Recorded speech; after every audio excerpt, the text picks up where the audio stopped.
Comandante general de la FAE es nuestro invitado. General, muy buenos días, bienvenido a Contacto Directo. Buenos días, doctor. General, gracias por la entrevista. Antes de entrar al tema de los radares, aclaremos ciertos aspectos de orden y competencia sobre este asunto. Tratándose de un vuelo clandestino, ¿a quién corresponde el control de nuestro espacio aéreo? Bueno, muchas gracias. El control del espacio aéreo por responsabilidad constitucional le corresponde a la Fuerza Aérea Ecuatoriana. Sin embargo, para la defensa del espacio aéreo también está estipulado que la Dirección General de Aviación Civil complementa este control con los sistemas de vigilancia que están bajo su mando, y de tal manera que considero yo que el control del espacio aéreo es responsabilidad total y absoluta de la Fuerza Aérea, pero también de la Dirección General de Aviación Civil, al tratarse de una aeronave civil que de una u otra forma también cae en el ámbito de su responsabilidad. Ahora, cuando se detecta una aeronave no autorizada en nuestro espacio aéreo, ¿qué acción corresponde tomar a las autoridades militares? ¿Quién detecta? Puede ser un radar de la aviación civil o pueden ser los radares de la defensa aérea. Notifican al centro de interceptación en el comando de la defensa aérea o en el comando de operaciones, y la Fuerza Aérea dispone la salida de los aviones de interceptores. Existe un protocolo internacional por el cual la aeronave clandestina sin permiso de vuelo recibe disposiciones para aterrizar en la pista más cercana. En caso de que esto no suceda, existe un protocolo autorizado por el cual la Fuerza Aérea está en condiciones de derribar la avioneta, como ya pasó por allá por los años 80-90, me parece que en la provincia de Loro. Ahora, la incursión de las Fuerzas Armadas de Colombia en territorio ecuatoriano el 1 de marzo del 2008, en Angostura, puso en evidencia la carencia de equipos para que la FAE cumpla su misión. Con ese fin, la Junta de Defensa en octubre de ese año autorizó la contratación emergente de 2 sistemas radáricos. Han pasado 4 años y los radares chinos contratados a un costo de $60 millones siguen en pruebas. General, al respecto, el presidente Correa y el coronel Pazmiño, ex jefe de inteligencia del Ejército, y respecto también a la incursión o vuelo de esta aeronave mexicana, señalaron lo siguiente, veamos. A ver, aquí el productor dice que, entonces, ¿está o no está a ver, el productor que me diga si tiene o no tiene el... Bueno, en todo caso, hay una falla técnica. El asunto es que, por una parte, el presidente de la República señaló que la avioneta volaba a ras de tierra para que no ser detectada. Ah, bueno, ahora dicen que ya está. A ver, que lo digan ellos mismos. Adelante.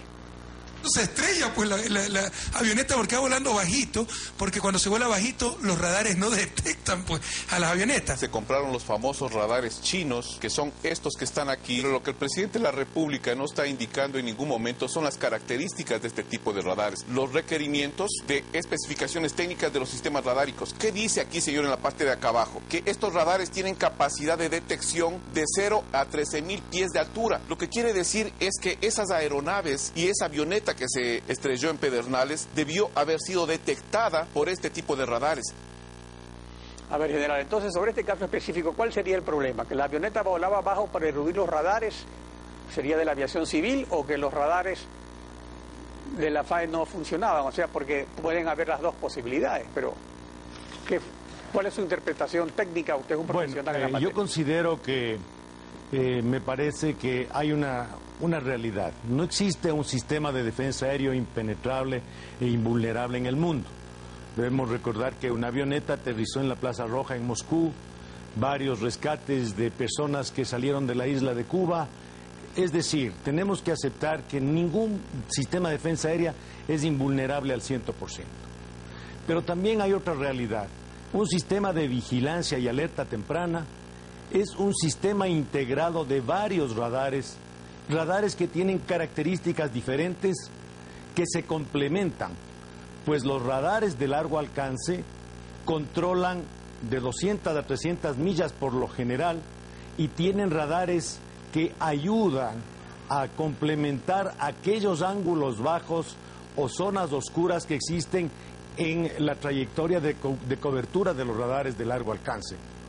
De tal manera que, siendo cierto que un sistema integrado debe procurar evitar dejar el mayor número de zonas oscuras o zonas sin cobertura, también debemos aceptar que al ser máquinas y al ser instrumentos técnicos, como pasamos este momento hoy mismo en el canal, pueden sufrir fallas.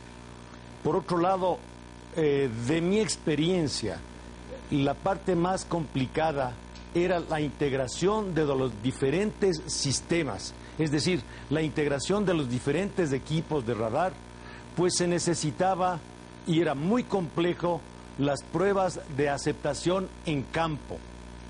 En las pruebas de aceptación en campo, que son periodos en los cuales los aviones de la Fuerza Aérea simulan incursiones no advertidas a diferentes tipos de altura y por diferentes corredores de aproximación, a fin de poder establecer con precisión cuáles son aquellas áreas oscuras que no se va a tener capacidad de controlar.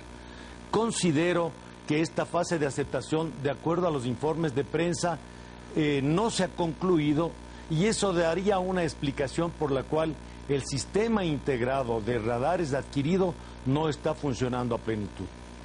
Ahora, también habría una aclaración, digamos, el sistema de la aviación civil sí puede ser que no controle desde la altura cero, pero sí lo debe hacer el sistema de la aviación militar, digamos, porque como usted mismo señala, debe ser un sistema integrado para que obviamente haga la cobertura total, lo cual significaría que si bajaban bajo para eludir el radar era porque sabían que los radares militares no funcionaban. Bueno, no sé si sabrían que los radares no funcionaban, pero todos los aviadores sabemos que mientras más bajo vuela usted, es más fácil evadir el control de los radares. Sin embargo, varias noticias de prensa alertan y dejan ver que todo ese sector, la parte noroccidental del Ecuador, la parte de las provincias de Manabí y de Esmeraldas, requieren y demandan ser considerados como un sector de alta importancia estratégica hoy por hoy para el país.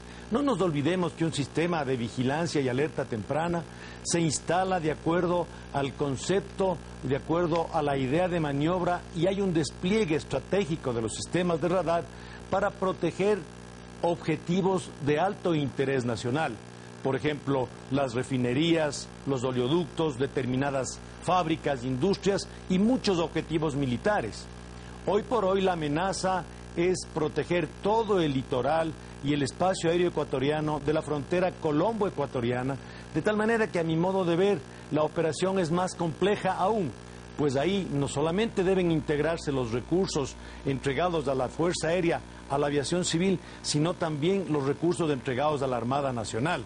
Pues no nos olvidemos que hay un gran litoral y existen una serie de vulnerabilidades a lo largo de la costa que obligan y exigen a un trabajo conjunto de mucho mayor intensidad. Ahora, en estos días, altos jefes militares han alertado sobre la penetración creciente del crimen organizado y el narcotráfico amenazando la seguridad ciudadana. El propio presidente de la República ha dispuesto la colaboración de las Fuerzas Armadas para el efecto. Entonces, al respecto, general, para esa colaboración, ¿es necesario que las Fuerzas Armadas hagan labores de policía o lo deben hacer simplemente cumpliendo sus funciones específicas? Cumpliendo esas funciones pueden cooperar en esa lucha. Bueno, esta es una posición que se presta para el debate. Sin embargo, yo había manifestado que al ser el presidente de la República, el comandante en jefe de las Fuerzas Armadas, el haber él dado un criterio exige a los mandos militares hacer un análisis de la situación y a explicar al mando político las ventajas y las desventajas del empleo del poder militar en labores policiales, los riesgos que existen. Sin embargo, de que si es que esta situación ya se ha dado, es necesario, y estamos todos absolutamente claros, del riesgo que existe por cuanto la parte más importante, que es la parte legal, el marco legal que permitiría el empleo de las armas, de las Fuerzas Armadas en misiones de paz contra la delincuencia, no está muy claramente definido.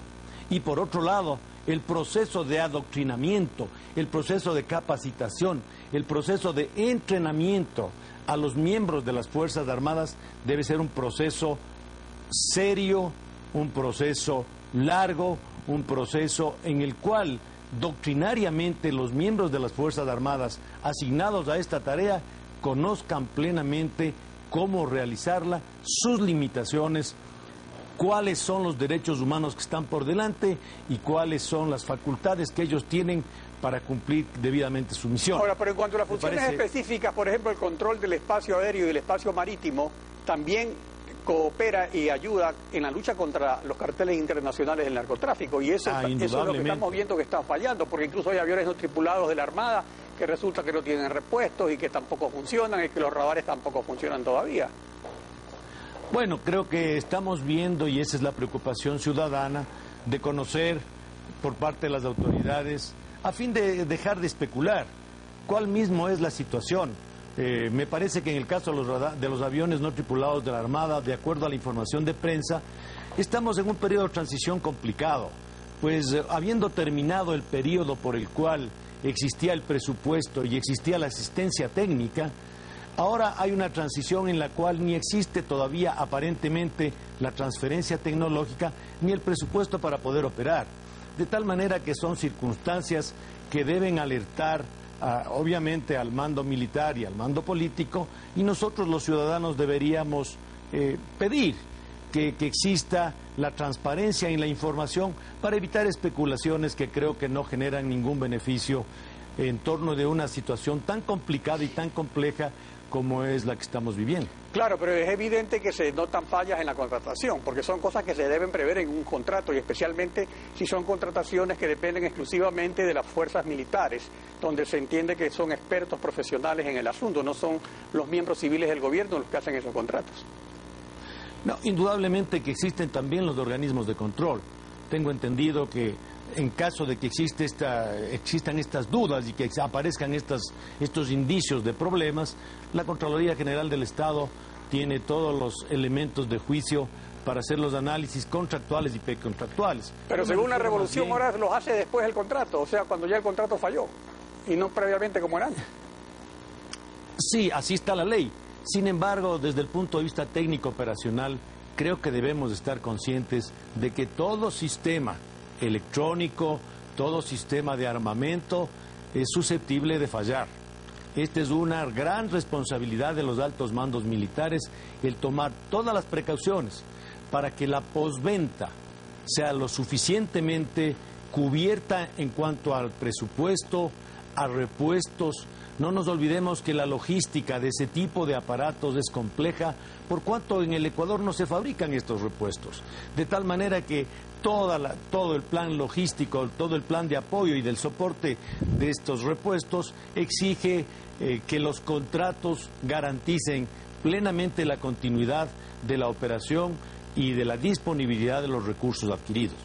Finalmente, general, la suspensión de las operaciones de Estados Unidos en la base de Manta, ¿puede haber facilitado la penetración del narcotráfico en Manabí, o esas actividades ya se daban en las propias narices de la base, como ocurrió, por ejemplo, con la operación aniversario el 2003 en Puerto Viejo y el 2007 en el propio aeropuerto de Manta con un avión mexicano que quedó abandonado?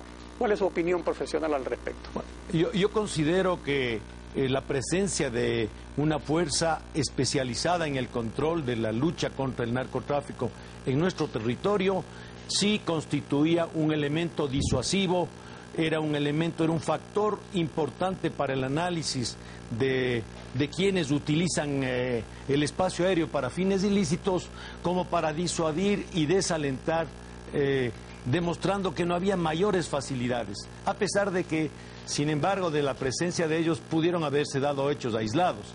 Yo personalmente considero que la presencia de los militares de la Fuerza Aérea de los Estados Unidos para misiones de control del narcotráfico sí contribuían a hacerle menos vulnerable a nuestro territorio como un escenario atractivo para este tipo de actividades ilícitas que hoy se están dando con más frecuencia que en la anterioridad.